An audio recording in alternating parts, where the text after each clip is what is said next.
요한 3서 1장 9절에서 15절까지의 말씀으로 여러분과 함께 은혜 받기를 원합니다. 여러분, 1912년 4월 10일 영국의 초호화 여객선 타이타닉호가 처음으로 항해를 시작하였습니다. 길이만 무려 270여 미터나 되는 엄청난 배였습니다. 당시에 가장 큰 배였고요. 수많은 사람들이 이 배에 승선하게 되었습니다.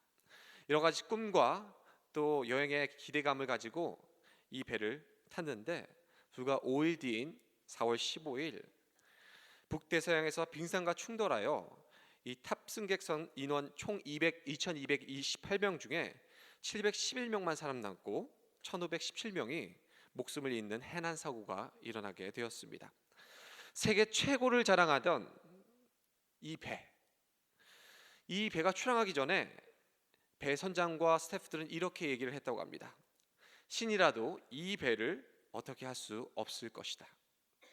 이런 큰 소리를 친 지 불과 출항하고 5일 만에 이 배는요, 북대서양 3,821m의 해저로 가라앉게 되었습니다. 빙산이 많다고 돌아가라고 우회하라는 그런 경고의 메시지도 무시했습니다. 왜요? 당대의 가장 큰 배였고 이미 빙산을 뚫고 갔던 그런 전력이 있었기 때문에 크게 개의치 않았다고 합니다. 당시 최고의 기술과 발전의 힘인 이 타이타닉호는 절대로 가라앉지 않을 것이다. 신도 이 배를 침몰시킬 수 없다 라는 교만이 이런 참사를 불러오게 되었습니다.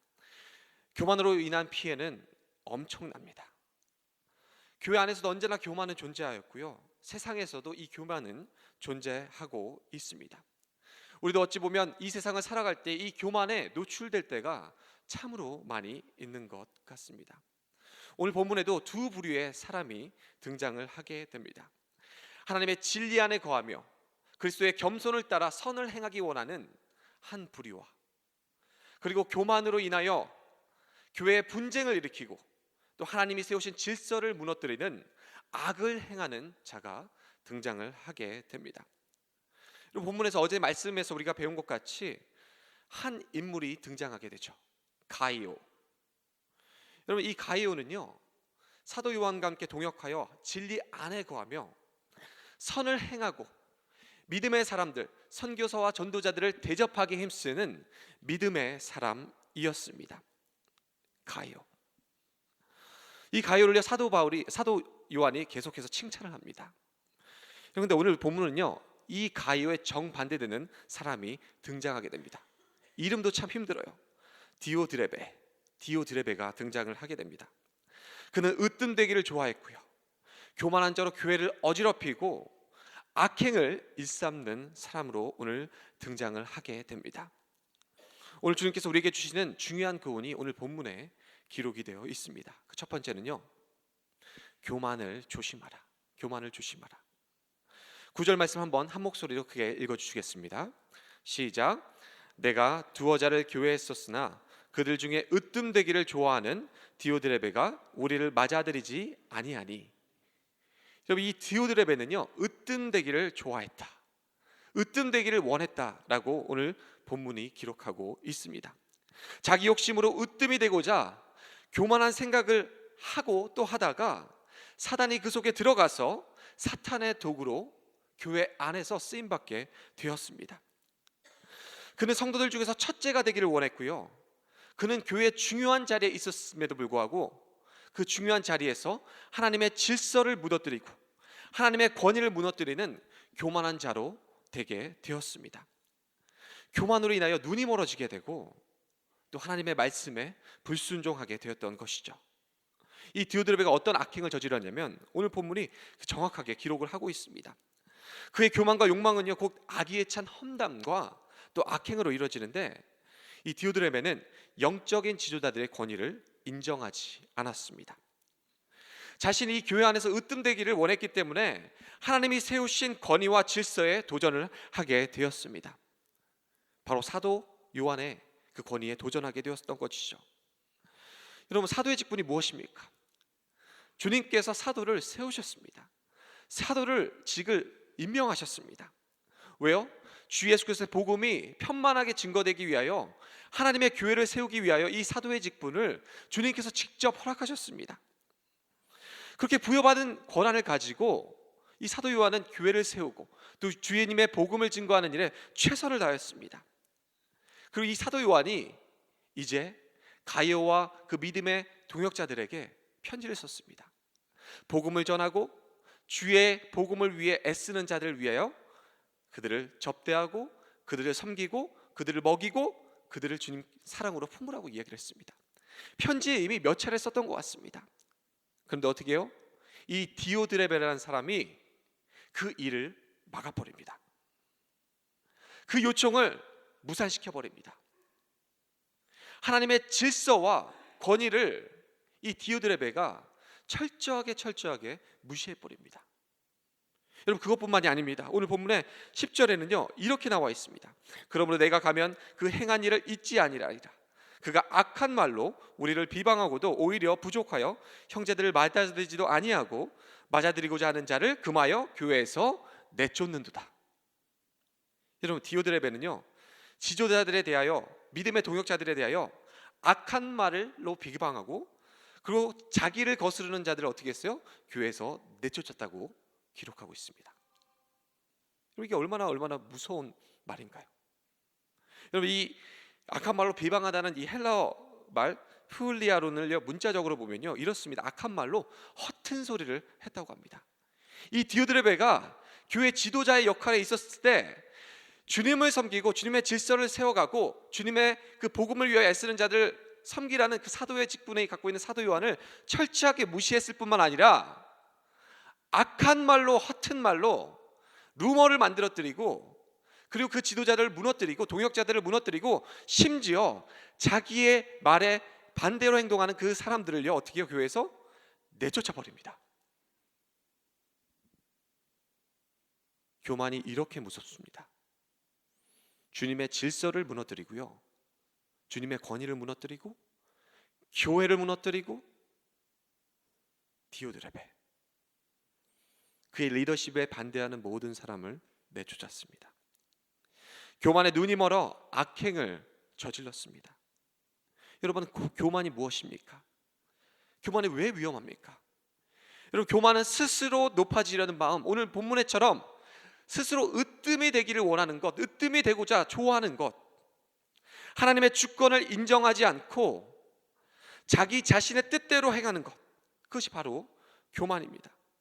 교만은 하나님처럼 높아지려고 했던 그 사탄의 그 모습이 바로 이 교만이라는 것이죠. 이 교만은 사탄으로부터 시작을 했습니다. 아담과 하와를 타락시킨 이 주된 주범이 바로 교만이었습니다. 창세기 3장에 나오잖아요. 교만은 하나님의 백성을 타락시키는 사탄의 주요한 도구입니다. 정욕, 악한 마음, 자기 자랑, 자기 기만에 빠지게 하여 결국 멸망에 이르게 하는 사탄적인 속성이 있는 교만. 하나님은 이 교만을 대적하라고 말씀하십니다. 여러분, 저희 아들 시준이가 있는데 제가 참 사랑하는 첫째 아들이지만 이 아들을 보면서 좀 느끼는 것이 있습니다.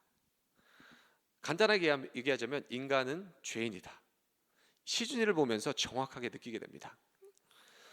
여러분, 저는 목사입니다. 목사인데 자기 자식에게 죄를 가르쳐 주겠습니까? 가르쳐 주지 않겠습니까? 대답이 빨리 안 나오시네요. 제가 알려드릴게요. 목사입니다. 죄를 가르쳐 주지 않습니다. 근데 이 아이가 죄를 개발합니다. 모든 사람이 죄를 범하였으면 하나님의 영광에 이르지 못하죠. 죄인으로 태어납니다. 근데 요새 시준이가요 왕자병에 좀 걸리게 됐습니다. 모든 것에서 으뜸이 되고자 해요. 그냥 자기가 최고인 줄 압니다. 얼마 전 자동차를 타고 이렇게 가는데 이제 시준이가 이야기를 합니다. 자기도 운전을 할 줄 안다고 합니다. 아빠가 운전을 조금 빨리 하는 것 같으면 좀 천천히 가라고 하고 좀 느리게 가는 거면 좀 빨리 가라고 합니다. 그래서 자기가 운전을 잘한다고 저한테 얘기를 하더라고요. 그러냐고? 너가 운전을 해본 적이 없는데 이것 봐라, 이렇게 했습니다. 얼마 전에는 이 애를 데리고 나사 박물관에 데리고 왔습니다. 거기에는 실제 우주 왕복선의 뒤쪽에 있어서 사진도 찍고 그랬는데요, 갑자기 얘가 그런 겁니다. 자기가 우주 왕복선을 운전해봤다는 겁니다. 아빠도 못 해봤는데 지금 이제 한국 나이로 4살, 이제 5살이고 됩니다. 어처구니가 없죠. 참 황당해서 얼마 전에 저희는 이제 가스펠 프로젝트 갖다 계속 이제 신앙훈련도, 왜냐하면 아이들이요 이 복음을 계속 차곡차곡 쌓아야 됩니다. 그래서 열심히 이제 천국에 대한 얘기를 하는데 얘가 뭐라고 했는지 얘기 아세요? 천국에 갔다 왔다고 얘기를 합니다. 신학적으로 어떻게 해석을 해야 되는지 상당히 고민을 하고 있었습니다. 목사 자식도 이렇고요. 예수님이 필요합니다. 자꾸 그러면 담임 목사님께 데리고 가서 기도 한번 받으려고 합니다. 지금 이 아이가 자기가 뭐든지 다 할 줄 알고 다 해봤고, 내가 I'm better than you are, 내가 당신보다 낫다는 그런 것들이 그 마음속에 있더라고요. 여러분 어떻게 해요? 이럴 때는요, 하나님 말씀을 차곡차곡 쌓아가야 됩니다. 우리 부모님들 가스펠 프로젝트 집에서 차곡차곡 말씀을 체계적으로 교리적으로 우리 아이들에게 쌓아주지 않으면 어느 순간 이 아이들에게 교만이 확 들어와서 이 마음속에 하나님을 주인으로 모시고 살아가야 되는데 자기 자의 신의 주인이 되거나 어떠한 우상, 사물, 어떠한 신이 그 마음에 자리 잡고 우상 숭배를 하는 거예요. 왜요? 교만으로 계속 이어지는 겁니다. 하나님이 필요 없다는 것이죠. 여러분 우리는 어떻습니까? 우리는 주님이 영광 받으셔야 할 그 자리에 내가 있지 않는지, 이런 말씀을 묵상하면서 그것이 계속 성령님이 깨닫게 하시는 거예요. 주님이 드러나는 것보다 내가 더 드러나기 원하는 것이 있지 않은지, 여러분 한번 우리의 신앙생활 가운데, 우리의 삶 가운데 한번 속사람을 점검하고 또 점검하셔야 됩니다. 예수님이 남는 인생, 예수님이 남는 사역, 우리 주님은 만왕의 왕이요 창조주이시며, 믿으십니까? 아멘. 예수님께서는 인간의 모습으로, 낮고 낮은 모습으로, 겸손한 모습으로 이 땅 가운데 오셨습니다. 그 겸손한 모습으로 어떻게 하셨습니까? 죄인들을 위해서 죽어주셨고요, 그리고 제자들의 그 더러운 발을 낮추시고 숙이셔서 무릎 꿇으시고 제자들의 발을 씻겨주셨다는 것입니다. 이 디오드레베처럼 으뜸이 되고자 수단과 방법을 가리지 않는 것, 자신의 야망을 채우기 위하여 교회를 사용하고 이용하고, 그리고 악행을 이 교회 안에서 저질렀던 그 모습. 여러분 교회 안에서 최고의 찬사를 받으신 분 누구신가요? 예수 그리스도, 성삼위 하나님이십니다. 믿으십니까? 여러분 우리가 그것을 잃어버리면 우리 안에도 교만이 들어와서 우리도 언젠가 어느 순간 그 교만의 자리에, 패망의 선봉의 자리에 한순간에 우리도 휩쓸려 갈 수 있다는 것입니다. 교회의 머리 대신 예수 그리스도, 우리는 겸손해야만 됩니다. 주님을 닮아야 합니다. 오늘 주님은 11절 말씀에 우리에게 이렇게 말씀하십니다. 한번 11절 말씀을 같이 한 목소리로 읽어주시겠습니다. 시작. 사랑하는 자여, 악한 것을 본받지 말고 선한 것을 본받으라. 선을 행하는 자는 하나님께 속하고 악을 행하는 자는 하나님을 배웁지 못하느니라. 여러분 요한은요 가이오의 그 선한 행동들, 복음을 전하는 선교사들, 전도자들을 선대하고 베푸는 것에 대해서 계속적으로 칭찬합니다. 그리고 그 선행을 드러냅니다. 교회 안에서 많은 이들이 그것을 보고 할 수 있도록 그렇게 격려합니다. 하지만 반면에 악은 모양이라도 버리고 악행을 버리라고 오늘 본문에 기록을 하고 있습니다. 만약에 이 가이오가 디오드레베의 압력에 굴복하였다면 그것은 악에게 굴복하는 것이죠. 악을 행하는 자는 하나님을 배웁지 못하였다고 말씀합니다. 하나님과 동행하지 못한다는 것이죠. 진정한 그리스도인들은 진리 안에서 선을 이루어 나갈 줄로 믿습니다. 여러분 데살로니가전서 5장 22절 말씀에 악은 어떤 모양이라도 버리라. 로마서 12장 21절 말씀에는 악에게 지지 말고 선으로 악을 이기라고 주님이 말씀하셨습니다. 우리가 교만해질 때 우리는요 우리의 삶 가운데 악이 나올 수밖에 없는 거예요. 주님 우리에게 말씀하세요. 악은 모양이라도 버리고 악에게 지지 말고 선을 이루라고. 주님을 닮아 겸손하게 선을 행하고 주님의 영광을 위해 나가는 인생, 그것이 주님이 원하시는 인생입니다. 야고보서 4장 10절 말씀에 이렇게 기록이 되어 있습니다. 주 앞에서 낮추라. 그리하면 주께서 너희를 높이시리라. 여러분 우리 안에는 예수 그리스도가 살고 계십니다. 이 말씀을 준비하면서 주님이 두 구절 말씀을 계속 생각나게 하셨어요. 그게 갈라디아서 2장 20절 말씀, 내가 그리스도와 함께 십자가에 못 박혔나니 그런즉 이제는 내가 사는 것이 아니요 오직 내 안에 그리스도께서 사시는 것이라. 이제 내가 육체 가운데 사는 것은 나를 사랑하사 나를 위하여 자기 자신을 버리신 하나님의 아들을 믿는 믿음 안에서 사는 것이라. 우리 안에 예수 그리스도가 살아가는 것, 그 예수님을 드러내는 것. 갈라디아서 6장 17절 말씀에는 이렇게 기록이 되어 있어요. 이후로는 누구든지 나를 괴롭게 하지 말라. 내가 내 몸에 예수의 흔적을 지니고 있노라. 여러분, 오늘도 우리가 해야 될 것, 주님의 겸손을 본받아 우리 안에서 살아계시는 그 예수 그리스도를 드러내는, 그 예수님의 흔적을 나타내는 그 인생이야말로 주님이 기뻐하시고 교만으로부터 멀어질 수 있는 하나님의 놀라운 은혜의 자리가 될 것입니다. 오늘 하루도 주님의 겸손을 닮아 선한 일을 이루어내시고 주님께 쓰임 받으시고 주님의 나라, 주님의 영광을 위해 살아가시는 여러분과 제가 되기를 주님의 이름으로 축원합니다.